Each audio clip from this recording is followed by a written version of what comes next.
Yeah. Yeah. Because me as a person, I'm like, my goal is like, I want to know what happened. Yeah. I want to know what happened. I want to know Yeah. what happened to this child that caused me to lose mine. I want to know. Okay. Okay. That wasn't their response. Someone had to be held accountable for what they believed happened to this child. Because again, as a black woman, I couldn't love a white child the same. I mean, granted, in history, we've nursed their kids and did everything, raised their kids for them. But for some reason, I cannot connect to a child that's not only by, again, my ex has children too. So I had stepchildren. Okay. So according to them, I can't connect. That wasn't true. I never got the opportunity to connect. 3 months is not a long time. Oh, no. And she was sick for a month and a half of the time. So and now that this ties in your child to just by malicious. They didn't care. They fought tooth and nail to get my niece with her family. They called everybody under the sun. They called no one when my child was taken. Because I know we talked some off camera, but just if you could speak about some people that you know, family members did some family members of yours, the people you know, step up to try to get Teigan? My family members stepped up. My mother moved to Florida from where we live in Chicago. She moved to Florida to establish a residence to get her grandchild. They wouldn't give her to her. My cousin is still fighting. They ruled out my brother saying that, oh, we called him and he didn't even know he didn't even know your child's name. My brother said they never called him. Wow. They didn't call anybody. And the only reason the family that's fighting now is involved is because I gave them the family members' numbers. When that's not policy. Policy is that when a child is taken into custody, they're supposed to contact relatives to see who can take the child in. Yeah. They did not because they were trying to make me suffer. It was a child for a child. And that is horrible. Yeah. And to know, what other reason could it be? I have over 100 plus family members. They could have gave my baby to anybody from here to California to North Carolina to Texas, all over the United. You could have put her anywhere that wasn't close to me. They didn't want to. So what's that all about? Because and this is just me looking from the outside in, partly just knowing the nature of how the system of capitalism works, money flow and opportunity. Like, how does that work? Because it's pointing to like they get incentivized almost to either put children in orphanages or foster homes or through some other relationships they have with parents or couples that maybe know somebody or know this or that, and they skipping protocol and policy and doing stuff like this. Like, what's that all about to you? So what I know to be a fact is that there's more funding in children who are not with relatives. Okay. And there's more funding in children who remain outside of a permanency. So in foster care versus adopted, there's more funding in those children as well. And also you have to remember, so basically in this situation, my cousin and my brothers and my family, they asked different agencies like, okay, so the agencies told my family that it's either to get a child if you foster to adopt versus adoption, because you have to pay an adoption agency $50,000+ to adopt a child. So if you foster first, they're paying you to keep the child, but it's kind of like layaway. Yeah. That make, because I was real quick. I remember being little and my uncle having like 7 or 8 like jits, like, and he was like telling my pops like, hey, you need to get some of these foster children. They give you money off of each one. He was like, you need to get you some foster children. You get some checks off of that. And I remember being little and I was like, what? Most people can't afford to adopt a child right out because, again, like I said, it's $50,000 plus. It depends on what. Again, don't let it be a cream of the crop child. They're paying top dollar for those.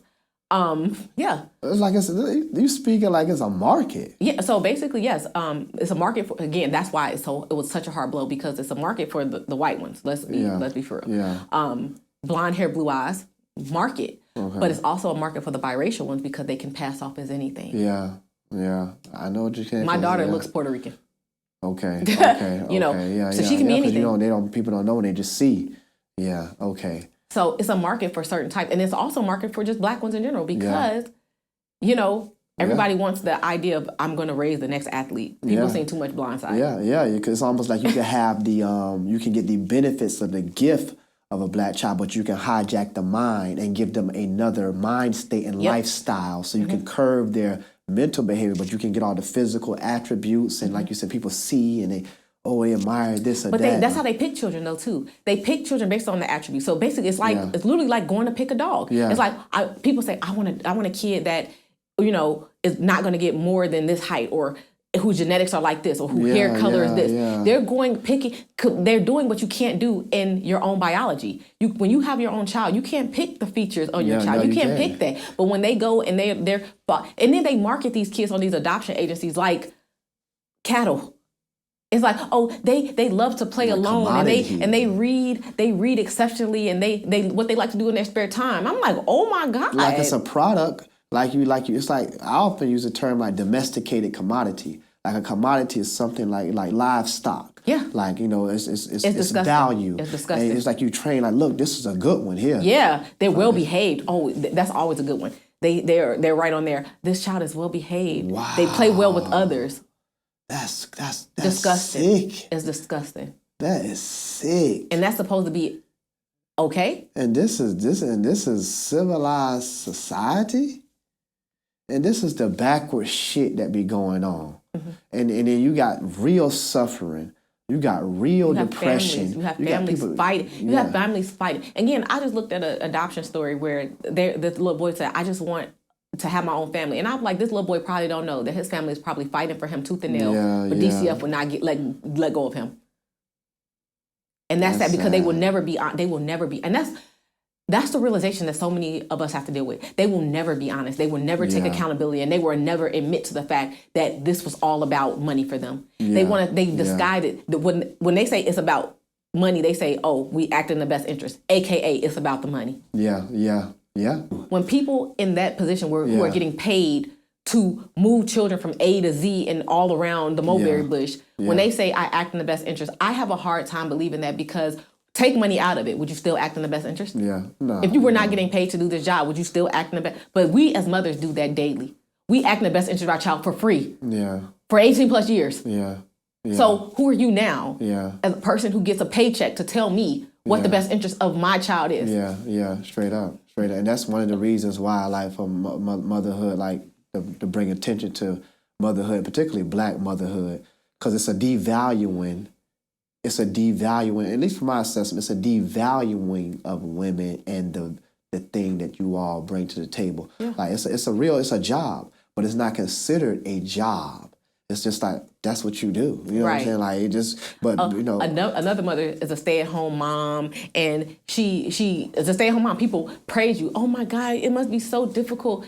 A Black mother got 3 jobs, 2 hustles, making sure she had tried to be at every parent-teacher conference. And a lot of times, and let's be real, a lot of Black mothers are not with the father of their kids. So at the end of the day, you are stripped significantly of the support you need, and you're still making it happen. And we get no credit for that.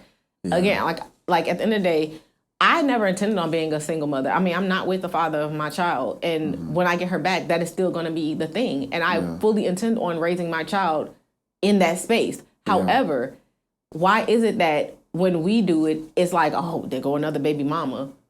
Yeah. Yeah, you're right. We work just as hard. Even in court, let me tell you, in my trial, they tried to say that I care more about my career than my child. Meanwhile, this whole panel is women. And you all are here with me. So what does it say about you as a mother? Oh, it doesn't fit because you're not a Black mother.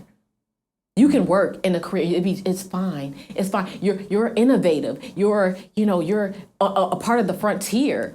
A Black woman work. Oh, that's what we do. Mm-hmm. That's what we have to do. Yeah. I want a career, and I'm putting my career over motherhood. I had my child after my career was established, because that's what was important to me. I wanted to be there. Mm-hmm. I literally changed my shift and was working overnight so that I was gone when my baby was asleep. So I was with her all day awake. So I make sacrifices, but the sacrifices we make it falls on deaf ears. And then we have so many other Black women. And let me tell you, on social media, I've been attacked by more Black women than anybody. And you know what? For me knowing, it's not surprising. And that's sad, right? They're saying, but what did you do? Why do I have to have done anything? I always go, you must have did something. DCF just doesn't take kids. You lying to me.